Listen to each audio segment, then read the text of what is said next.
I'm going to tell you about a horror movie. Pay close attention. Today, let's dive into an unconventional, brutal, ag-rated horror flick. It starts with the story of a man living in poverty. The movie immediately kicks off with a jolt of energy. On this dark night, an old man is deep in sleep. A polite man wearing glasses steps into the room. He holds a gleaming axe in his hand. The old man wakes up with a gasp of terror. The man with glasses pauses, realizing he's been spotted. A brutal, frantic struggle ensues. The old man is killed instantly. Afterward, the killer, the man with glasses, shockingly cuts out the old man's tongue. He takes it home and gives it to his son. Why this horrific act? Fast forward to the present day. The family of George. A family of 4 are out camping in their RV. Suddenly, a pickup truck speeds up and blocks the road ahead. 2 rough-looking punks climb out. On the left is Scott, on the right is Gus. George asks them what they want. Biao and Scott explain. Their eldest cousin has gone missing. George quickly insists that he drove the entire way and didn't see a soul. He certainly didn't see their cousin. The 2 brothers then begin to describe their missing cousin. Seeing they won't leave, George gets nervous. He's worried they will cause trouble for his family. Instead of causing a scene, he gestures for his son Mike to bring the men something to eat. The 2 strangers eat ravenously. While they're eating, they hear George say, "We have other plans soon. We need to leave." Just then, George's daughter Jen walks over, but the 2 brothers show no sign of going. The 2 punks stare at her openly and lewdly. They start to get restless. They make some crude, flirtatious remarks to Jen. Seeing this, George quickly pulls his daughter back into the RV. With Jen safely inside, the 2 men casually suggest they should look inside the RV. They claim they suspect their cousin might be hiding in there. George immediately refuses. He realizes he can't be polite anymore, or the men will only become more aggressive. George gets straight to the point and orders the 2 to leave at once, or he'll call the police. Seeing that George is serious, the 2 brothers are surprisingly self-aware and quickly drive away. Afterward, George's family of 4 continues their drive. A little further down the road, they encounter 2 more brothers. Their car is broken down on the side of the road. Biao signals George to stop. George's wife, Mary, tells him to back up and leave immediately, but they're already too close. It's too late to reverse, and the other man is holding a gun. George has no choice but to bite the bullet and drive closer. Trying to seem calm, he rolls down the window. He asks the 2 men, "What's wrong? Is your car broken down?" Biao confirms it is. "We were hoping you could give us a ride." Noticing George's fear, Biao changes his request. He says he'll take his good brother Scott to the garage in the nearest town. He just wants George to ask the garage to send a tow truck for him. Seeing that Biao isn't getting in the car with the gun, George is momentarily relieved. After a quick discussion with Mary, they agree to let Scott ride with them. Scott gets in the RV. He immediately starts chatting with the family. He tells them where his uncle lives. If it gets late, he says, "and you don't want to stay in your RV, you can stay at my uncle's house. They're very hospitable." Just then, Scott notices Mike. Mike seems to be intently looking at something. Scott leans over slightly to see. He suddenly realizes what's wrong. "Wait, isn't that my cousin's notebook? How did you get that?" The mood in the RV shifts dramatically. The family's faces instantly turn cold and serious. At the same moment, Mike is standing right behind Scott. Scott, distracted by the notebook, doesn't sense the danger behind him and violently plunges it into Scott's neck. Then the family quickly cuts off his finger. It turns out this family of 4 are cannibals. The eldest cousin, who was hunting the night before, had been murdered by this family, and the cousin's body? They had already cooked him into a delicious barbecue and eaten him. The scene changes. It is now night. We cut to Scott's uncle's house. The uncle's 2 daughters, named Kayla and Gia, are eating dinner with their father. The doorbell rings. They open the door to find George's family of 4. The sisters ask them what they need. George's family quickly spin a lie, claiming their RV broke down on the road. They say a kind person Scott recommended they come here. They hope to stay for the night. George's family seems harmless to the sisters. Hearing their cousin's name mentioned in their home, they let the family in without question. The uncle welcomes them warmly. He smiles and invites them to join their dinner. For George's family, the table full of food is difficult to look at, let alone eat. But to avoid arousing suspicion, they force themselves to eat. As they eat, Kayla suddenly asks, "Since Scott sent you here, why didn't he drive you himself?" This stops George cold. Fortunately, Mary's face remains calm. She cleverly comes up with a quick excuse. She says Scott left with Biao to get a tow truck. Even so, Kayla still feels uneasy. Then while the uncle and the sisters are distracted, George subtly winks at his family. They each slowly begin to draw a hidden weapon, but just at that moment, Lou, a huge muscular man carrying a hammer, walks out. Looking at this mountain of a man, George's family is terrified. If they attack now, they have no chance of winning. They quickly hide their knives. On the other side, Biao has been waiting a long time. Scott hasn't returned and isn't answering his phone. Just then a patrol car drives past Biao. Biao flags them down, but they don't seem willing to help him. The police eventually drive away. After dinner, Kayla and Gia show the family to their rooms. As they prepare for bed, because of the lack of space, Kayla and Jen are put into the same room.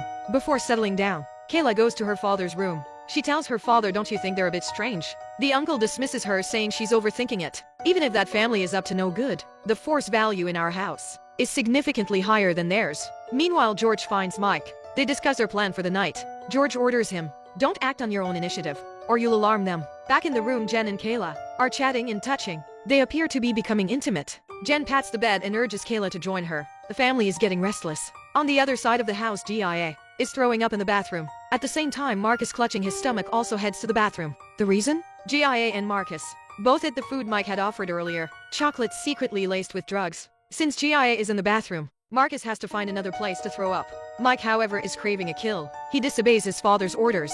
He quietly creeps up behind Marcus. Marcus is completely unaware. Mike quickly stabs Marcus in the thigh. But Marcus is tough. His skin is too thick. The minor wound is not fatal. Furious, Marcus grabs Mike's hand and is ready to teach this fool a lesson. Mike struggles desperately. He finally breaks free and gains some space. He keeps moving to avoid Marcus. Using his speed, he slowly gains an advantage, stabbing Marcus whenever he gets the chance. Just when Mike thinks he has won, Marcus suddenly tackles him to the ground. Mike's life is hanging by a thread, but the medicated chocolate takes effect. Marcus falls to his knees, throwing up violently. Mike takes the opportunity to stand and sneaks up behind Marcus. He strangles him to death. The rest of the family also starts to act. First, Jen. She's hugging and chatting with Kayla. While Kayla is lost in the moment, Jen quietly pulls out her knife. Just as she's about to strike, Kayla suddenly jumps up. She grabs the knife and stabs Jen in the leg. Kayla simply ties up Jen. Kayla then leaves the house to find the medical supplies in the warehouse. Meanwhile, George enters the uncle's room. The scene is exactly like the opening of the movie. He kills the uncle. The killing exhausts George. Later, although Mike disobeyed his orders, he successfully took out the huge Marcus. George doesn't punish him. Instead, he praises him. As Kayla is getting the first aid kit in the warehouse, she hears voices outside. She follows the sound to the front of the RV. She sees George and Mary coming out of the RV, chuckling to themselves. George has blood on his sleeve. After they leave, Kayla cautiously enters the RV. Inside, she finds Marcus's dead body. On the other side, GIA is slowly recovering. She goes to check on her father and is horrified to find him dead. Just then, George appears behind her, clamping a hand over her mouth and dragging her out. George and Mary are now arguing over whether to steam or braise GIA. Suddenly, a garrote wire slices through Mary's neck. Kayla has returned and made her move. She has seen the family's true cannibalistic nature. Meanwhile, Jen, hearing the commotion, gets stressed and runs out. She's distraught to see her mother gone. She furiously demands to know who did it. George blames Kayla, who has disappeared again. Jen now regrets not killing Kayla when she had the chance. George ties GIA to a chair and begins to torture her, slicing her fingers to make her scream. He hopes to lure Kayla back. Sure enough, Kayla sneaks back in through a window. She grabs the telephone to call the police. After only a few words, the phone line goes dead. At the same moment, Mike hears a noise from inside the house and immediately goes to investigate. Kayla hides by the door, waiting for her chance to counterattack. On the road, the patrolman has reported the half-finished call to his superior, trying to trace the location. Mike finds nothing and is quickly taken hostage by Kayla. With a knife to Mike's throat, Kayla confronts George. Seeing this, George puts a knife to GIA's throat. Jen, watching from the side, begs Kayla to let Mike go, or George will kill GIA. In a truly shocking moment, Kayla lowers her knife and releases Mike. Jen runs up to her. Kayla submissively hands Jen the knife, but this act does not save her sister. The two sisters are tied back to back in chairs. Afterward, Mike is ordered to douse the house in gasoline. George focuses on cooking a big meal. He hands the sisters a piece of meat, asking them to guess who it belongs to. When they refuse to guess, he pulls out the severed hand of the uncle and shows it to them. George then takes a bite of the meat and savors it with a look of pure enjoyment. He then forces GIA to eat. When GIA refuses, he forces Kayla. Eat it, he threatens, or I'll chop off GIA's fingers. When Kayla still refuses, George chops off GIA's finger and eats it raw right in front of them. Just as George prepares to cut off another of GIA's fingers, Kayla has an idea. She plays a cunning card, the anti-traitor move. Your daughter and I slept together, she declares. We have an unnatural relationship. George's face instantly twists. What are you saying, woman? He yells. Kayla insists it's true. Your little girl is gay. Your own daughter. George is partially convinced. Jen, is this true? I thought you had a boyfriend. Jen desperately tries to explain. A heated argument explodes between father and daughter. This is exactly what Kayla was hoping for. She uses the distraction to break free of her bonds. She grabs a fork from the table and plunges it into George's eye. Jen immediately tackles Kayla, but Jen is no match for Kayla. She's quickly thrown to the ground. At that moment, Biao suddenly bursts into the scene. He shoots George in the left shoulder. Mike, hearing the gunshots, runs back into the house. Biao whirls around and points the gun at Mike. Kayla screams at him to shoot, but Biao hesitates. The injured George attacks Biao with a vase. Mike uses a distraction to pick up a knife. It is now Biao versus Kayla versus Mike.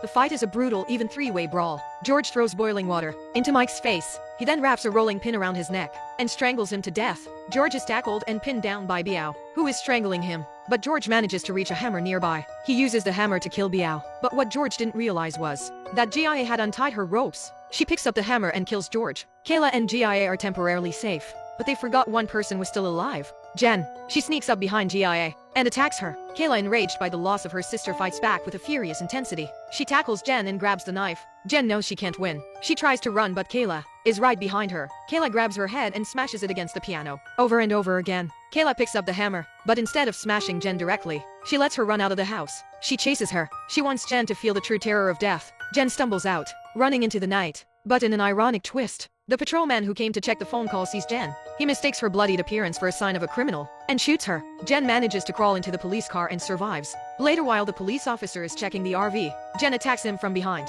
The scene cuts to a wide shot. The house is on fire. Jen drives away in the RV. This is the end of the movie. Personally, I really love this movie. While some parts might strain credibility, it has everything a top-tier exploitation film should have. The family of four appears polite and well-mannered, even friendly on the surface, but underneath they are absolute perverts. This shocking contrast dramatically amps up the viewing pleasure.